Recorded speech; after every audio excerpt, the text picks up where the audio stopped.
चल रहा था वहां पर। हम बात कर रहे थे जंतर मंतर प्रोटेस्ट में जो गाली गलौज हुई प्रधानमंत्री के लिए, उसको लेकर एक लड़की ने काफी कुछ बोला था। फिर उसने वीडियो बना के माफी मांगी। उसने कहा कि मेरी उम्र केवल 15 साल है और वहां लोग जो है कुछ सब लोग कह रहे थे। मुझसे भी किसी ने कहा तुम भी बोलो और मैंने भी आगे आकर के मैंने बोल दिया, लेकिन मुझे ऐसा नहीं कहना चाहिए था, मैं माफी मांगती हूँ। अब उसकी माँ ने भी एक वीडियो बनाया है और उन्होंने धन्यवाद दिया है प्रधानमंत्री का। उन्होंने कहा कि प्रधानमंत्री ने बड़ा दिल दिखाया और बच्चों को माफ करने की बात उन्होंने की है। फिर आगे उन्होंने कहा कि मेरी बेटी को तो उन्होंने जन्मदिन पर जीवन दान दिया। इस लड़की की मां ने अपनी बेटी के अपशब्दों के लिए फिर एक बार माफी मांगी और फिर उन्होंने एक बड़ी मांग की। उन्होंने कहा कि अब प्रधानमंत्री को एक काम और करना चाहिए कि छोटे बच्चों के सोशल मीडिया के इस्तेमाल पर रोक लगनी चाहिए। कि कुछ उन्होंने एज ब्रैकेट भी बताया, 12 या 14 साल से लेकर के इतने साल तक के बच्चे जो हैं ये ना सोशल मीडिया पर हों, इंस्टाग्राम पर, फेसबुक पर, सब इनके लिए बैन होना चाहिए। और दूसरा, 18 साल से कम उम्र के बच्चों को किसी भी तरीके के विरोध प्रदर्शन, रैली स्थल पर जाने पर भी रोक होनी चाहिए। इनको आप सुन लीजिए। फिर केजरीवाल जी ने भी इसी लड़की का मुद्दा उठाते हुए क्या बताया, मैं वो बताऊंगा। मेरी नम्र निवेदन है पीएम मोदी जी से, प्लीज ये इंस्टाग्राम, फेसबुक नए बच्चों के लिए, 10 से 20 साल वाले बच्चों के लिए रोक दिया जाए। इनको सिर्फ पढ़ने दिया जाए। इनको प्रोटेस्ट, ये सब जो भी चीजें चलती रहती हैं, आम आदमी, छोटे बच्चों को उसमें एंट्री ना दी जाए। अंडर 18 बच्चों को उसमें एंट्री ना दी जाए। इन लोगों का सिर्फ फायदा उठाया जाता है, इन बच्चों का सिर्फ फायदा उठाया जाता है। छोटे बच्चे कुछ भी बुलवा लो, हम तो उनके सामने कुछ भी नहीं। वो देश के राजा हैं। उन्होंने इतना महान काम किया है कि जिस बच्चे ने इतना गंदे अभद्र शब्द बोले, उन्होंने अपनी महानता दिखाते हुए देश की बेटी को माफ किया है। मेरा उनसे हाथ जोड़ जोड़ के उनको धन्यवाद। वो कह रहे हैं कि सोशल मीडिया पे बच्चे ना हो और रैलियों में भी, धरने प्रदर्शनों में भी वो ना जाएं। प्रधानमंत्री ये काम एक और कर दें। जी बताइए, त्रिपाठी जी कह रहे थे इस पर कुछ। नहीं, देखिए, एक पक्ष तो मैं भी वो मानता हूं, क्योंकि कई बार अच्छा भी लगता है और सोशल मीडिया एकदम से खराब नहीं है, बहुत चीज़ें अच्छी हुई हैं। मतलब चूंकि बुरा वाला पक्ष हमें दिखता है तो इसलिए नहीं, तो बहुत अच्छी अच्छी चीज़ें हुई। और कई बार हमें ये भी लगता है ना कि सोशल मीडिया नहीं होता तो हम शायद अपने से बाद की पीढ़ी को जान भी नहीं पाते। ये भी तो एक मसला है ना।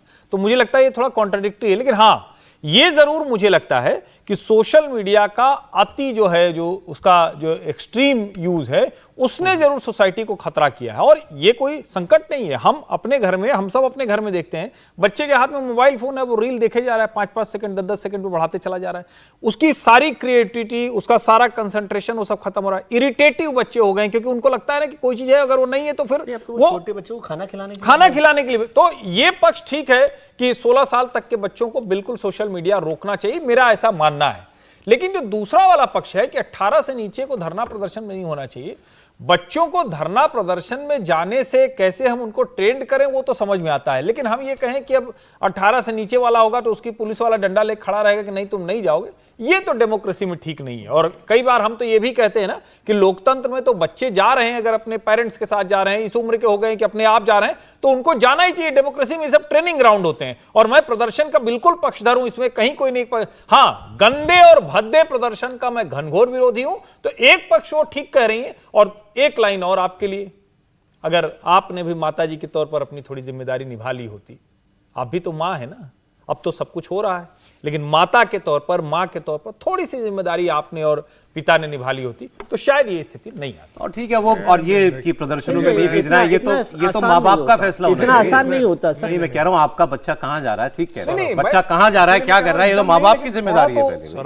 सौरभ, ऐसा है कि हमारे घर में 2 जेनजी हैं और हम अच्छी तरीके से जानते हैं, जब वो अपने स्कूल डेज की बात करते हैं तो बहुत आराम से कहते हैं कि कैसे हम लोग बस से उतरते थे और कपड़ा लिए हुए रहते थे, अलग से कपड़ा ड्रेस होता था, अंदर जाने के बजाय जो है हम लोग फिल्म देखने चले जाते थे। तो ये स्कूलों में होते रहता है, ये सब हम लोगों को जानकारी में आती रहती है।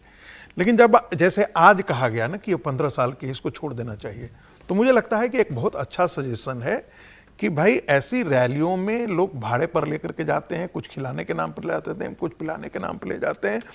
यदि पकड़े जाते हैं तो फिर उनको कहने का ये अधिकार नहीं होगा कि हम 15 साल के थे। तो ये एक अच्छी बात है, इसमें एक लिवेज दिया जा सकता है।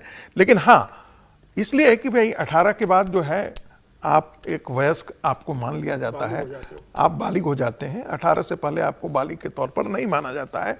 तो ये इसमें कोई बुराई नहीं है। अब ये भाई सब सुझाव डंडा, आएंगे। प्रदर्शन वगैरह ये सब चीजों में कई देशों में सोशल मीडिया बैन है बच्चों के लिए, है, डेवलप कंट्री में बैन है, डेवलप कंट्री में बैन है सोशल मीडिया। टू फैमिलीज है तो परिवार दरअसल देखना पड़ेगा ये। मान लीजिए अगर मैं कह रहा हूं कि हमारे बच्चे या किसी का वो अपने बच्चे को लेके वो जाना चाह रहा है वहां, और वहां पर ये धरना, ये ना गंदा धरना प्रदर्शन हो गया।